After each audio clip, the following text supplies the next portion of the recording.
Welcome in, everybody. Chief Meteorologist Brad Penovich here. It is Monday, February 23rd, 2026, and the big weather story is not even a local story. It's a national story, a historic blizzard in the Northeast, which we're going to talk a lot about in tonight's show, and it has a lot of indirect impacts on our weather here locally.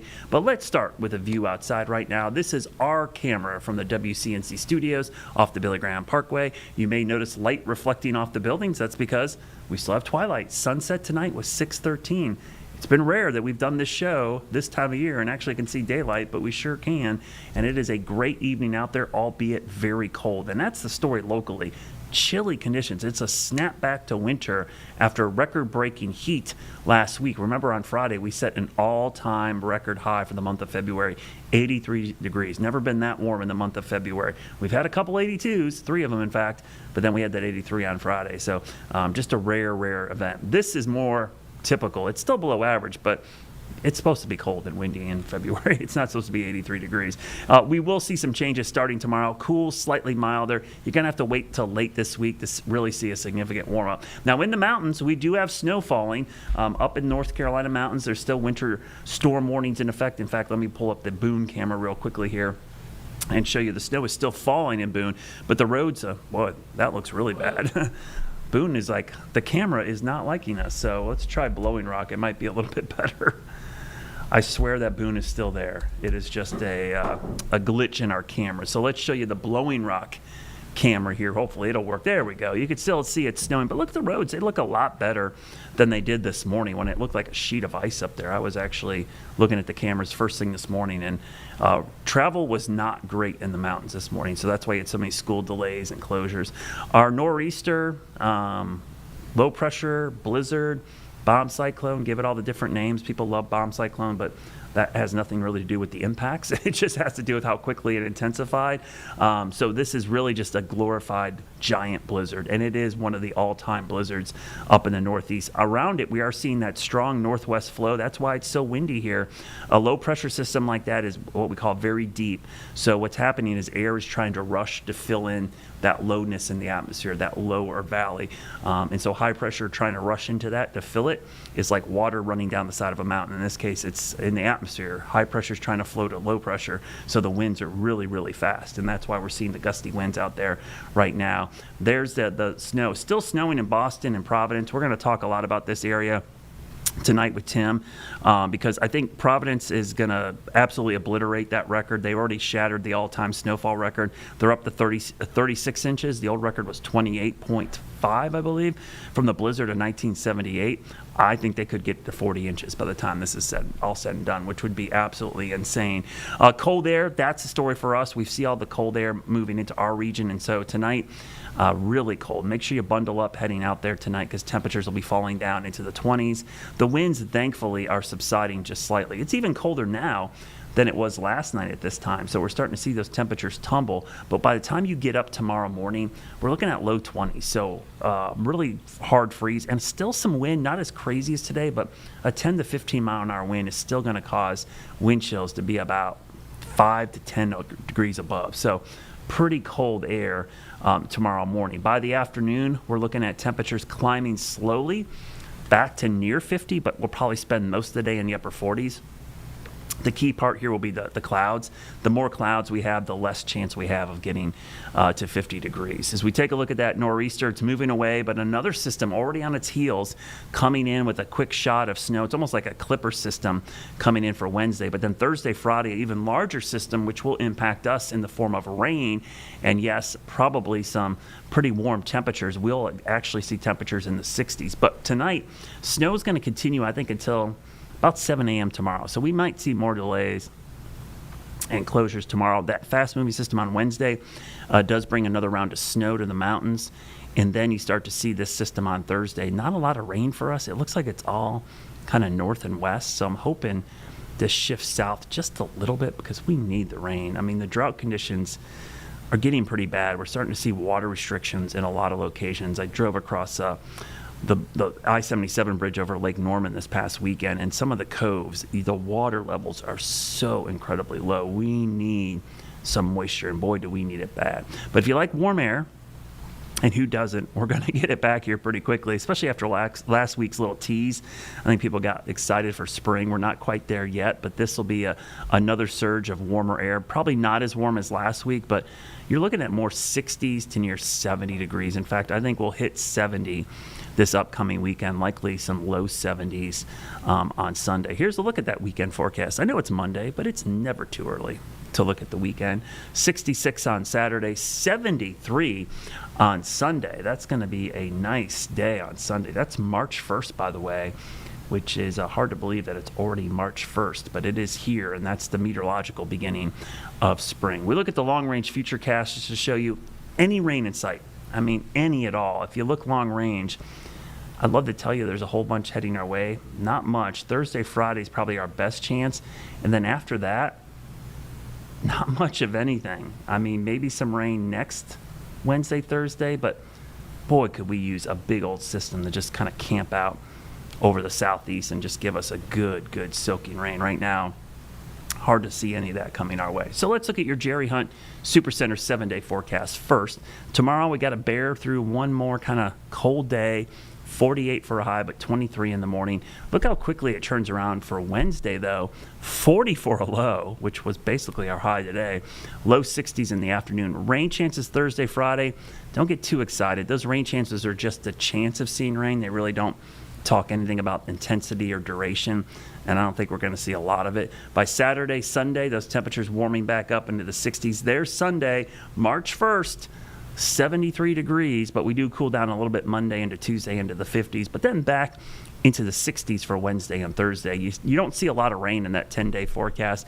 You don't see a lot of cold air either. It's going to be pretty typical for this time of year. The average is now 37 and 59, but boy, could we use some rain. So it's all about the nor'easter and the blizzard in the northeast. We're going to talk a lot about that this evening. We've got several guests coming on, lots of pictures. Tim Buckley will be joining me from WFMY. That's coming up in 2 minutes right after the break, so stick around.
All right, welcome back, everybody. Tim Buckley joins me now, and Tim, we're going to dive right in. The big weather story of the day is not even local; it's kind of national. It is impacting us indirectly, but it's this nor'easter. And as a meteorologist, Tim, I know you're looking at this the same way I am. This is an all-timer. This really is one of those storms that I think, we talked about the one we had being an all-timer. This one for the Northeast and really the East Coast, this is going to go in the record books for many reasons, including some of these crazy totals it's still snowing in some of these places, which is blowing my mind. We broke the record by 10 inches in some areas, and it's still snowing in areas like Providence up to Boston. Yeah, Brad, good to see you today. It's one of these weather days that I think it captures everybody's attention, whether you live up that way or not. If you even have an inkling of weather interest, you're probably glued into this today. I know I was. I don't always consume a lot of weather at home, but I'm like watching all the reporters up there doing their thing throughout the morning, and just kind of amazing. Really pretty snowstorm, big snowstorm in terms of amounts. We're looking at this beautiful footage of Central Park this morning, which if you've never been to Central Park when it snows, that's kind of a bucket list thing. I've done that once or twice. That's a really nice place to walk around and kind of just see people enjoying things. But to me, I think maybe the most impressive thing were the winds with this storm that were over hurricane force in a large area. So you can go a lot of different ways with this storm, but it's memorable and historic. Sometimes that's hyperbole. I don't think that's the case this time for New England and the Northeast.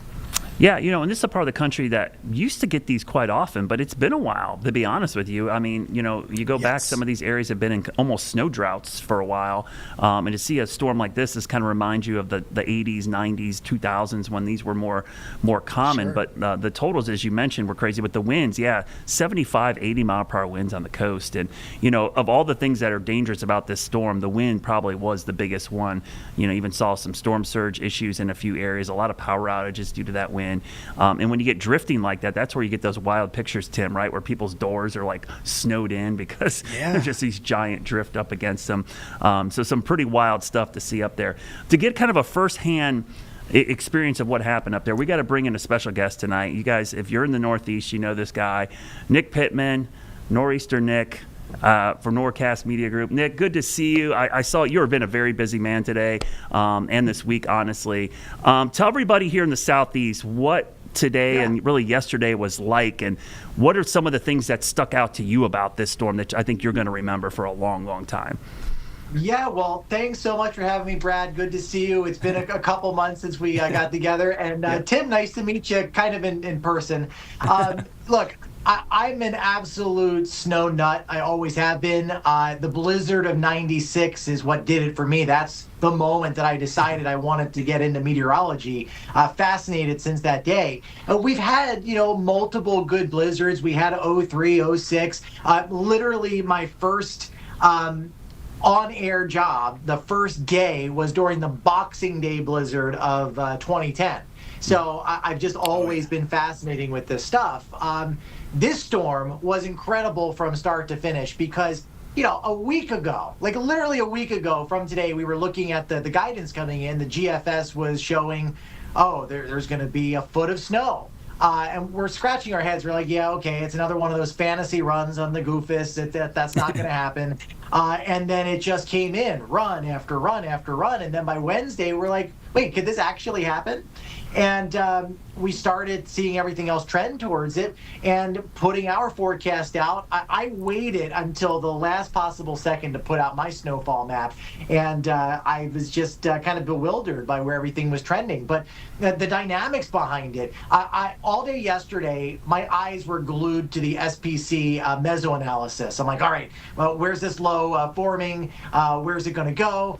And then when you started to see the pressure drop, I think when I started looking at it was 1,008, and then by 8 o'clock in the evening it was down into the 992 range, and then it just kept going. And then we had lightning bolts show up, and then you know what that means. So we were just so excited to see this thing pop up. There were even a couple water spouts on the north side of the center of circulation. So from a meteorological standpoint, I think this was just a masterpiece, and seeing it play out, the winds were just incredible. I was reporting live in Atlantic City, and I think we had like 52-mile-an-hour gusts. I'm being blown around while I'm trying to remember what I'm talking about. So it's definitely difficult. And then, of course, the whole aspect of, we all deal with it. Oh, I'll believe it when I see it. It's too warm to snow. Even though you go to these great lengths to explain the dynamics and how things are going to play out, and they still don't believe you, it's it's frustrating sometimes. But then it's nice to be able to say, "Told you so." Yeah, so you're kind of based there in New Jersey, for folks that don't know where Nick's based out of. We were talking a lot about some of the record-breaking snows up in Rhode Island and Massachusetts, but for New Jersey, what were some of the biggest totals, and were any records broken in the state of New Jersey? No records per se. We came very close. We had 24 inches in Asbury Park, which is about an hour north of me, 16 inches in Atlantic City. Everything kind of falls flat of the 2010 Boxing Day blizzard, where we had, in some cases, 25 to 30 inches region-wide. So I think that remains like the benchmark storm for us, in New Jersey at least. In Pennsylvania, that's the 96 blizzard. But no, I think it was top 5 snowiest blizzards that we've had in the past 30 years or so. And it's been exactly 30 years since we've had a statewide blizzard warning in effect. Most of the time it's usually just right along the coast. I've been doing this for 17 years. I've never seen it extended west of, say, Atlantic County, which you guys don't know where that is, but it's okay. It's in one of our coastal communities, right? So New Jersey's only a couple counties wide. To get to Philadelphia and beyond is just really wild. And we definitely did have blizzard conditions. We had several hours with winds at 35 miles an hour and visibility down to a quarter mile. So all the way around, I think it was a good forecast. It verified for most. I feel bad for our friends in Northeast Pennsylvania. They got the short end of the stick. It was a very sharp cutoff. That gradient was pretty wild to see. Some got like 4 inches, and then 30 miles to the east, you got a foot and a half. So, can't win them all. Nick, Tim Buckley here. My brother, I think, lives around the corner from you. He's in Voorhees, and he got like a foot and a half of snow today. And he was sending me some pictures this morning. And then by the afternoon, he's like, "Tim, it's all going away. I've got black pavement on the roads. It's melting." Yep. For folks down here, what do you think the lasting impact is going to be? Because sometimes, we had some snows down here. We were crippled because it stayed so cold afterwards. I know there's systems like that in January up in the Northeast. What's the impact? What's things looking like by Wednesday in New Jersey and New York and all these other areas? So we had another blizzard, well, not blizzard, but a hefty snowstorm a month ago, and we literally just got done melting that snow. It took 26 days. And I think that's what people are thinking is going to happen with this one. But we're going to get into the 40s and 50s up here, and I think that's all going to be melting. Obviously, for the next few nights, what melts during the day, we got temperatures below freezing coming, so that's all going to refreeze, and you're going to have black ice. So morning and evening commutes are going to be a little bit tricky.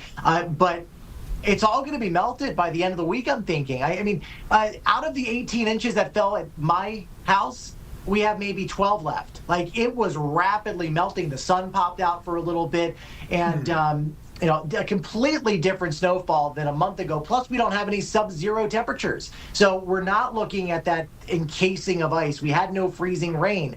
So it's going to be in and out, and that's good. However, there are a lot of our communities in my part of New Jersey that have a clay soil, and clay soil doesn't absorb the water. So I think there's going to be like a lot of basements that are flooded. Our QPF was pretty high. Our ratios were very low at the onset. It was like an 8-to-1 snow. So I think there's going to be some flooding issues for sure. So talk about the schools up there. I think one of the things I saw today, and I know, Tim, you saw this, I think New York City schools are going to be back in session tomorrow already. So this is like foreign to us here in the South. Like, they would be out of school for like 2 weeks. How quickly are schools going to be back? I know the roads are improving pretty quickly. The roads are amazing. And I have to say, they've done an amazing job over the past 12 to 18 hours. They were on top of it. I had the governor on my show this morning, and she was walking us through her plan, and she's executed it excellently. I think all the schools are going to be back in session in New Jersey tomorrow, if not, maybe a minor delay in the morning. But the last storm, they were closed for a couple of days because of the ice. They just couldn't de-ice everything in time to get back. But no, I mean, typically around here, we're only off for a day, really. I know down in your neck of the woods, it's much more impactful to get even 4 to 6 inches of snow. Yeah. That's like a disaster. You get down into like Georgia, they don't know what to do with an inch. So Yeah. no, completely different dynamics.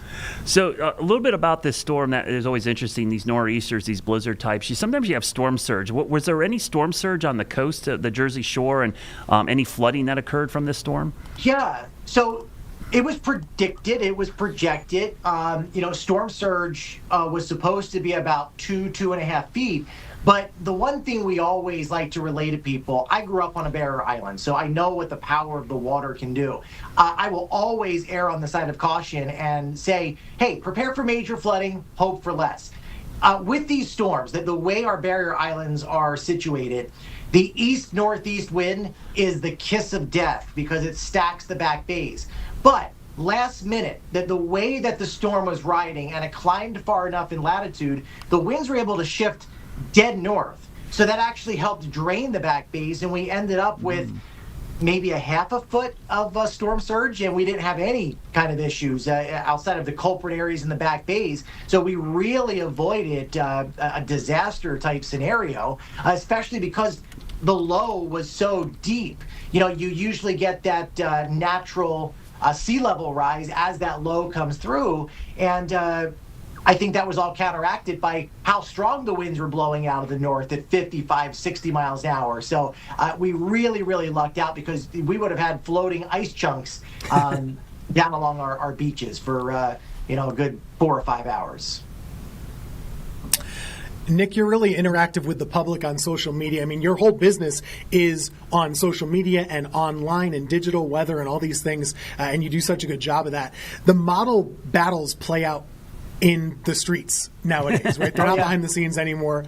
Everybody knows. My grandma's asking me, what's the GFS saying? All of these things are public now. Sure. So I think this storm is so interesting because for you, Brad and I were saying, gosh, we're glad we don't have to forecast this. But a couple days ago, we still have major models saying, yeah, this is a miss, and other ones saying you're getting 30, 40 inches. So how did you manage that this time? What was the reception from the public? And do we just give the GFS a gold model like the hockey team? Because I guess it got it right. Yeah, it's the coup of the century, or at least the coup of my career, at least, because I've never seen anything like it. I mean, the GFS is, I think we give it a lot of flack, but it's decent every now and then, right? I think it's all about communication and being open and honest and transparent about your process. I have a very strict regiment that I follow. People know that I'm never going to get into details on something beyond a few days out because there's no point in that. I always explain, hey, circle this period of time on your calendars because the teleconnections are lining up in a way we're going to have a storm signal. We saw this coming a couple weeks out. But beyond just saying, hey, this is possible, you really can't get into any detail. I always say that social media, it's a gift and a curse. It's a gift because during these situations, we're connecting to millions of people. But it's a curse because you have weather enthusiasts, which, bless their heart, I did that for many years and thought I knew what I was talking about. And then you have people that don't have the public's best interest at heart, and they're making money off of clicks and shares and all that kind of stuff. So it's an uphill battle. It's about precise messaging and keeping people calm. They'll see some AI generated content put out there. Oh, you're going to get 4 feet of snow, and talking people back from that ledge and just explaining the science. And I understand that, 2026, there's a lot of people with short attention spans, myself included.